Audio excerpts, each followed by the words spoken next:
Hello, everybody. Happy Sunday. It is October 16th, and I am on my way to an appointment. Y'all, I had a great weekend. Okay, yesterday I was at the fair, my state's fair, literally pretty much all day. So it was a good time. Like I got a tan, and because it was hot, y'all. Okay, like for it to be October where I live, the weather is crazy. You don't know what it's gonna be. So yesterday I knew they said it was gonna be like, in the 80s or whatever. So I wore, like a tank top and like some, workout shorts, not shorts, but workout capris and stuff. But I had a good time. Like it was a lot of fun. I had a pretty good week. I feel like the week kind of went by slow, but then it kind of went by fast too. But all I know is it's Sunday and I gotta go back to work tomorrow, and I'm just like, why does the weekend always have to go by so fast? But anyway, I had a great weekend. It's probably because I'm doing something like every single weekend, and so my weekends just go by fast because I'm having fun, with friends and family and like doing stuff. And so anyway, it's just been, crazy busy but super fun. And I was just like, I have not seen you guys. I think it's been 3 weeks or a month, something like that. And I was like, you know what? I need to get back on here and do a video. There's a couple of things I want to talk about, but because I'm driving, I can't really talk about that stuff right now. So I'm going to make it a car conversation because I haven't done one of those in a while either. And I thought about just telling you guys my story. So I'm going to do a story time about like how I pretty much got started with the whole YouTube podcast, Jesus Coffee Conversations thing. Because I'm trying to think, I don't think I've ever really told you guys. Maybe I have, but it's been like, I don't know, 3 years or something like that. And I have new people on here, so they're probably like, well, who is this? Who is this chick? And like, how did she get started? So I decided, you know what? Since I'm driving, might as well just do a car conversation, coffee time. And then I will do another video and podcast because I have, Lord, it's been a while since I've done a podcast too. So I'll do those when I'm not driving because they're gonna be, detailed like Bible based stuff. So I have to do that another time. So I'm gonna go ahead and get started with my story time. So basically I grew up in a Christian household. Both my parents were saved, and my dad was in the military. So I've grown up around people from all backgrounds and stuff like that. And so when I was young, I gave my life to Christ. And for the most part, I was a good kid. Like I was never like really rebellious as far as like getting on drugs and just acting a fool. But I did have some moments of rebellion. Like my teenage years, just that whole like you think you know everything type stuff. But like I said, nothing crazy. So as I got older though, and I feel like everybody goes through this, like even though you grow up in a Christian household and you're saved and all of that, like you still have to grow, you still have to figure out who you are, you still have to live life and make mistakes and learn from those mistakes and just have like those life experiences. So I feel like we all have like the prodigal son moments where we turn away from God, and we just have to figure out us and who we are, and is this God stuff even real, and all of that. So I would say in college, I still consider myself a Christian, but I was still like not doing what I know was right. So like, I had a boyfriend. I was on my first serious relationship, and it wasn't a godly relationship. It was not a healthy relationship. And so when that ended, I think it was like, I don't know, I was still in my early 20s. And then I started talking to another guy who was a Christian, and you know, I felt like this was it, like this was the guy for me, but I was so like broken and all that stuff from the previous relationship, and I hadn't dealt with anything, I hadn't healed from anything. I hate when people try to slow y'all. Oh, I hate when people try to slow me, and they got over here in front of me. I hate when people do that. Like, you driving and they just get in front of you, and it's like they just slow down. So anyway, so we were off and on for Lord, like a long time, like just off and on. And I think it was because, like I said, I was still unhealed and I was still broken, and I was in that state of, you're not going to tell me what to do. Like, submission to me at that time in my life was not happening. First of all, you're not supposed to submit to anybody that's not your husband. But I'm just saying, even if he did ask me to marry him, I would not have been able to submit, because I was in that state of, because of the previous relationship, I was just like, you know what? I'm not submitting to you. You're not going to tell me what to do. Because to me, at the time, that's what I thought submission was. Like, you sit here and try to tell me what to do. And I was like, I'm not having that. Like, you're not going to be bossing me around. You're not my daddy. I got one, and it's not you. And anyway, so long story short, that ended. So then it was just like, you know, situationships and stuff. So it was getting to a point where I could feel God saying, look, this is not what I called you to. Like, you're more than, you know, like, your identity is not in men. Your identity is not in your career. Your identity is, you know, in me. And so I feel like God let me go through a lot of stuff so that it could break me down to the point where I was like, you know what? I'm done. Like, I don't want anybody. I don't want anything. I just want God, and I just want to heal and have God just restore everything and get me on a good track, you know. And not to say that I was doing crazy stuff. Like I said, I wasn't doing crazy stuff, okay? like, I just, you know, I wasn't focused on him either, though. And so I was saying 2013, after my last situationship, that Lord, thank God, you know, he got me out of that. Because y'all, when I say you, people are crazy, okay? So that was a wake-up call for me, and I was like, I am done, okay? I'm done. So 2013, I rededicated myself to God. Like, I seriously repented of everything. I got saved. Like, when I say that I broke down and I told God, like, my life is yours, whatever it is you want me to do, I am gonna do it. Like, you know, and God in that moment, like, really proved to me that he is God. That's why when people say, oh, God isn't this, I'm like, that's because you have not experienced him for yourself. Because the stuff that I went through and how I bounced back from it all, you cannot tell me, can't nobody convince me that God is not real. I don't care what you say, I don't care what you think. I know for myself that he is real. And everything that the Bible talks about is real. So anyway, to get back to that, so I rededicated myself. I made a vow to God, you know, and all of that. And so I really stopped dating. Like, I just was like, I am done. Like, I'm not dating. I still wanted to get married. I still want to get married, you know, and all that stuff. But at that point, I was just like, look, I don't care about any of that right now. And so I went through the healing process. You know, God really started working with me and dealing with me on a lot of things.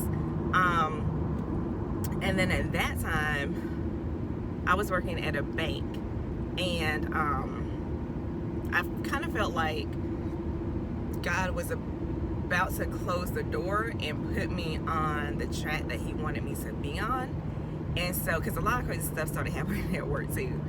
And I remember, I think it was like over the summer. And so I could feel like God saying, okay, I'm about to close this chapter of your life. But me being the kind of person I am, I was not going to be the one to close the door, if that makes sense. And that's how it was, like, with my first serious relationship. I knew it was not a healthy relationship. I knew that was not what God wanted for me, but I could not close that door. So God has to close that door. So that's how it was with, you know, the job that I had at the time. It was like I could feel God saying, okay, this is not my best for you, you know, and because you are stubborn and you won't quit on your own, I'm going to have to force you out. I'm going to have to be the one to shut the door. And boy, did he shut the door. So what happened with that is I worked at the bank. I was a teller. And the first crazy thing that happened, it was some man, and like I worked at a bank where we had like regulars, because it was like a small, you know, branch where it was the same people literally every day that came in, same time, everything. So everybody that came there I knew. So this one day, this guy, this black man came in there, never seen him before, and immediately I could tell something was off, right? Because I'm like, who in the world are you? Like, I've never seen you in here before. He had like a large check that he wanted cashed, which was over my limit, and so I had to get it signed off on. And so the whole time I just had like this uneasiness, and he was just like staring at me, and I'm just like, what the heck are you staring? First of all, that's a pet peeve. I hate when people stare. I'm like, what are you staring at? Like, if you got something to say, say it. Like, don't just sit there, stand there, whatever, and just stare me down. Like, that irritates me. So he was doing that. And so I'm like, Lord, where in the world? Like, like I was like, I need to hurry up and get this man out of here, because, you know. So anyway, we have like there was a room that you can go into, and they can, like, you know, count the money and all this stuff. So he went in there, and I can't remember if I had called my manager to go in there with him, because usually that's how we do it, is you get somebody else to go in there with them so they can't lie and say, you know, whatever. I can't remember if anybody did it or not. So anyway, long story short, he comes back and says he's missing like $100, okay? Now, I know good and doggone well that I triple counted everything, right? So anyway, he says he's missing $100. And so I call my manager over there. We have to balance my drawer real quick. I'm short. I can't remember how much I was short. And then we're trying to figure out, well, where in the world? I was like, well, where in the world? How am I short? So anyway, I had to give him the $100. Because, you know, there was no way to prove, you know, whatever. Now, if I had balanced my drawer, then, okay, clear you lying. But for some reason, my drawer is short. I can't remember. I don't even know why.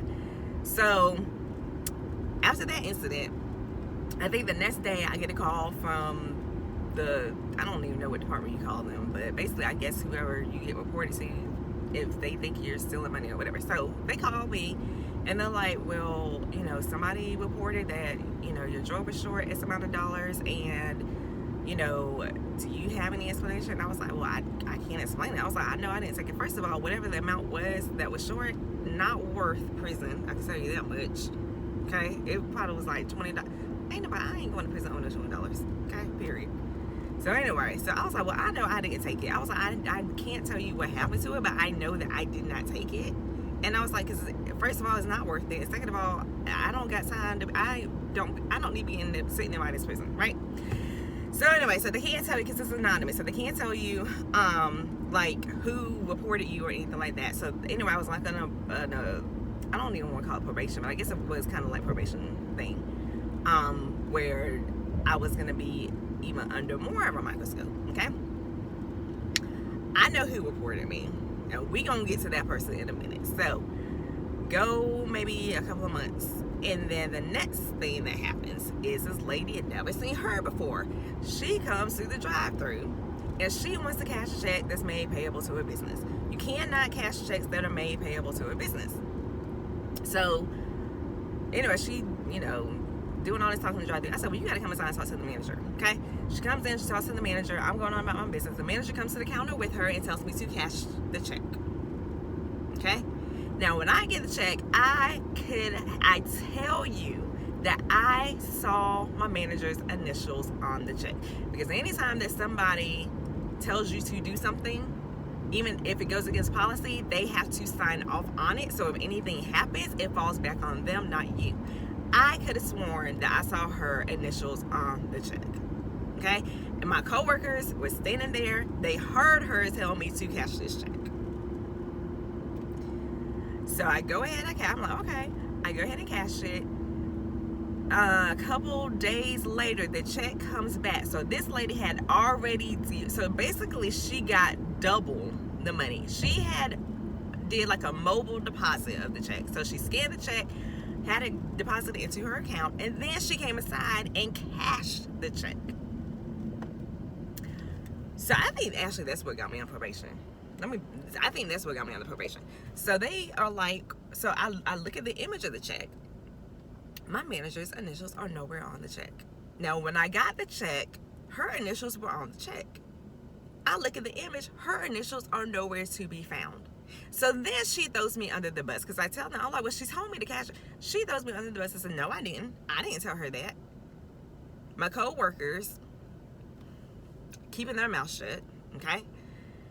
So they were like, well, you know, they can't get the money back. So that's when I got on probation, okay? A couple of days later, y'all, when I tell you stuff was happening back to back, I was like, God, what the heck is going on? Like, I give my life to you. I tell you that you can have control of my life, and all hell starts breaking loose in my life. Like, what in the world? And all I had about it was peace. And all I kept hearing him say was just trust me, trust the process. So I'm like, okay.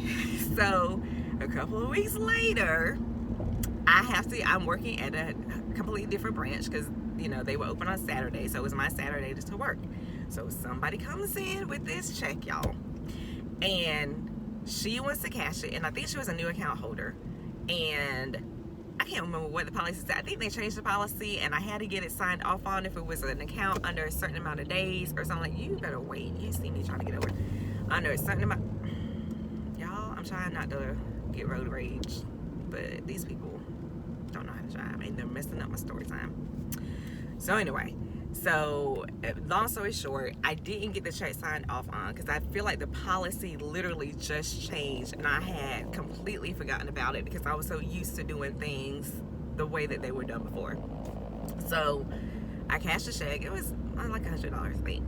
So anyway, a couple days later, the check comes back as no good. So, of course, and this is during my probation time. So I'm like, great. But nobody says anything to me. So I'm thinking, okay, everything's fine. So when I tell you that next week, they let me work the whole week. And then come, I don't know, 5 o'clock when it's time to close. Come 5 o'clock, my manager, first of all, the manager of the branch that I worked at on that Saturday, he came to my branch. I didn't think anything of it, but I thought it was kind of weird. I'm like, okay, what is he doing? And I cannot park there. Goodness, I don't want to have to park right down here. And I can't park there. Now they leaving. I might have to loop around. I'm sorry, y'all. I'm trying to figure out this parking situation. Hopefully nobody gets that parked. So, like I was saying, long story short, so he was there. And, you know, he stayed in my manager's office like the whole time. I'm not really thinking, oh, look at God, y'all, right here at the door. Thank you. All right. So, I should have backed in because I feel like people looking at me like, who is she talking to? I'm talking to myself. But anyway, so, the whole day, so I'm working like the whole day. And 5 o'clock, my manager comes out and she's like, you know, can you come to my office? We need to talk. So I go in the office, and I can't remember what she said, but all I remember her saying was, we're going to have to let you go. Because I think she started running down everything that had happened. And so she was like, we're going to have to let, and mind you, I did not like this lady. Because like I said, she already threw me under the bus a couple times. So, she was like, we're going to have to let you go. And both of them were like staring at me. And all I heard, I had peace, and all I heard the Holy Spirit say was, do not cry. And I did not cry. And they were staring at me like they were waiting for me to like break down and cry and like beg for my job and like all this stuff. I didn't do it. I was just like, okay. I was like, do I need to have my drawer out, or are you guys gonna do it? And the look they had on their faces was just like, they couldn't believe that I was not breaking down. And so they were like, well, no, like, you know, we'll do it or whatever. I don't know if they thought I was gonna like snap and like go off on them. So they were kind of looking at me like, you know, like, okay, what's she gonna do? Because this is not the reaction we were expecting. And So I was like, okay. And the whole time, the Holy Spirit just kept saying, don't cry. I got you. Don't cry. I got you. And so I go and get my stuff. My coworkers are looking like, and I'm like, okay, y'all, like, I'm not gonna see you anymore. I was like, they just fired me. And then one of my coworkers called me in his office, and so I go in there, close the door, and I'm like, I'm venting to him, and he knows, like, he knew, but he kept his mouth shut. And I just feel like they should have had my back more and be like, well, no, that day she did tell her to cash it, and no, that day this and this, that, and the third. And so anyway, I'm just venting, letting it all out, whatever. I said, everybody bye. I go in my car, and that's when I break down. Like, I was boo-hoo crying. And even then, God was like, I got you. And so, because I'm like, well, how am I going to pay, like, my bills and, like, all this stuff? And so, anyway, I went into, like, a depression. Not, like, a deep depression or anything, but I was depressed nonetheless. I mean, I just, lost my job. And so, I called my mom, and I go, I'm talking to my mom about it and all this stuff. And she's like, it's going to be okay and what have you. So months go by. I had worked in retail before, and Lord, I did not want to go back to retail. So I was like, what am I going to do? And so I ended up going to the movies with my mom one day, and we bumped into my best friend. Neither one of them remember this day either, because we were talking about this the other day. My best friend was like, I don't remember that. We were going where? Like, I was like, girl, you forget it. Because she forgot. My mama, same thing. I was like, how y'all don't remember that? I remember this day like yesterday. So anyway, so I had on a purple shirt. My best friend had on a purple shirt. My goddaughter had on a purple shirt. We did not plan this, okay? This is God, okay? So me and my mom were going to the movies. My best friend and goddaughter were coming out in the movies, and we bumped into each other in the parking lot. So she was talking, because she was a teacher assistant at the time, and so she was like, well, I'm about to go to to work, I can't remember what she said, because it was still summertime, so school was still out, but she said she had to go for something. And so she knew everything that had happened. So she ends up, no, she said that they were looking for another assistant. And she said, I'm going to talk to them about you today. So I was like, okay, I didn't think anything of it. So in the movies, I think after the movie, my mom and I were going back to the car, and she calls me and she's like, they want to interview you today, like right now, like in an hour or whatever. And so I was like, well, I need to go home and change, because I had on, like, a shirt and jeans or whatever. So I go in for the interview. Y'all, I didn't know anything about teaching at the time. Like, when I say I bombed the interview, But because they loved my best friend, they hired me anyway. And they were like, well, she's a good worker, and we love her, and we know that anything of hers, has to be good too. So God opened the door, because when I say I bombed the interview, I didn't hear anything about it. The way they were looking at me when I was in the interview, I was like, oh my gosh, like, I'm making a fool of myself. So I prayed about it, and God was like, I got you, trust me. And I think some weeks went by, and I hadn't heard nothing. So then I think I called. God was like, call and follow up. So I called, and she was like, it's been busy. Like, I've been meaning to get back with you. We want to hire you. And she was like, just like, I had to do like a background check, drug stuff and all that stuff, right? So she was like, do all of that, and when we get the stuff back, pretty much you're hired. So I got a job, and I've been there ever since.